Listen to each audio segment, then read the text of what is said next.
Hello everyone, member my channel le tram nok train ai sing si camera de kapi ni bako adom yam ngasi se ai ngasi masang ra nungai ti bako adu dina khosai na care kana to mangal lu yendi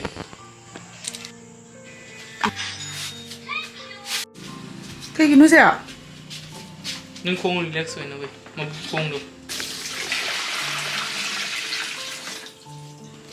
masa to spa to do hit pi hamra na hit mo khong no kana to no apa mama to biro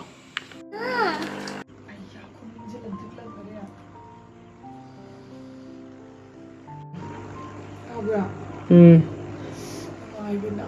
Kunungai. Yung nang nasmahan tao bili siya. Makunsi ka tanga pay bili di ka kunungai ni. Tama! tare Makunsi ka tanga pay bili di ka kunungai. omoy ko kada Masas ka tanga tao bili. Puro iba na nes. Heba to ba matam ni hujik? oi thamo Hujik ko iba matam siya. Mapuro iba na heba to ba matam. Heba to ba daw nang di to mo na to. Kay to yayo na. Kay to yayo. Sido na sunday na oo da na. Video kapira. Ay! Kaya na smoke kung lahat na. Nang matuhuli na tayo, ay na daw. Ay na kaya gawin na dra. Irutok tore hojikti isa se amna fresh oil yam nungai bako khoigi skin ga se nan thokpu dumai tawe duga hojikan je moi swai ising jina ise yam na hakka chabi oi bedo tawe duna body lotion je tinga tana tension bi duni bako ain tawise adom yam isa je pambom du tana isa puna mak ta oi bako body lotion je isa puna mak ta taibi ya da sensitive skin gumba oraga di dum dugum mafam duga na tongana extra magi damak ta chana ba sijina ga dabni aduga yamna cheksingadaba mana intimate hygiene gi matangda kai toraga kamai toraga fajana thambigani suko karigumba matamda intimate hygiene gi maramda wakhan khalaga confuse oibaga yaubra haidi aisu du isana dum khalebo ko product myam thoi seisiga karambana aingonda isada di asonba skin ni na karamba sizinaraga phagani kaina wakhan da khanbado aduga aina sizinabadi everteen gi intimate waste aingonda yamna nugai jabado oye balance yauri asesiga harsh chemical amta yaude ko siga sensitive skin da sizinaba yaye mai product se yam gentle oi habdi skin da clean toraga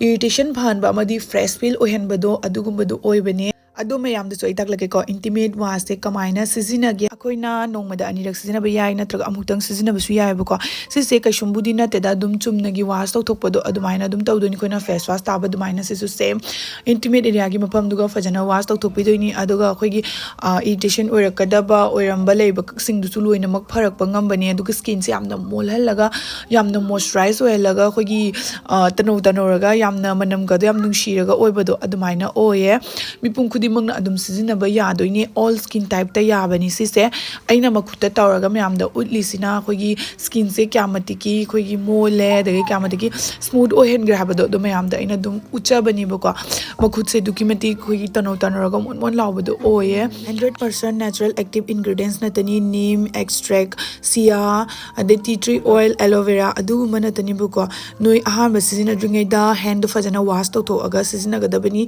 aduga 2-3 drops na bottle ama leigragadi ko akuina sizinaba yabani myam aina hojikta utkriba agi asigi everteen gi intimate wash agi oina di yam satina kana banu ngai bi makhan mathen gi myam ama lakpani bako market tadi adu agi oina di sise yamna nungai jaba sizinaba da yamna isada comfort oibado hojiki matam da sizinaba matam da su yamna khangba product natana hekta chok sinaba du su ai nungai jadeba ado ai di sise han de dum sizinar abni na dum aingona kana jaba do oye dum mayamna ko pamba taraga su ai magi link to description hapche magi mayam charaga dum check out to send biro haidum apamba leraga so ai hozik dum thangmai thadoine nahane na dum thangmai thawdu mo ko mur phajana ai matang lo kaw thogare bako dum thangmai thawda phirun pai bado emne di pai ni badu gi numit to ai khangni kamai to na aduduna mayam na comment dabirabagi damakta thank you so much aina su comment sing to like to gibani bako khaginab da ai gi marani na ai khange dana ngasi dei phajana phiron mitei gi phidu kai laga numti gi dum hai aga mapa macha ma to hore se I don't think we shall leave the town. Nungai bra? Nungai, papa na hair care to biri banangi. papa chale bye bye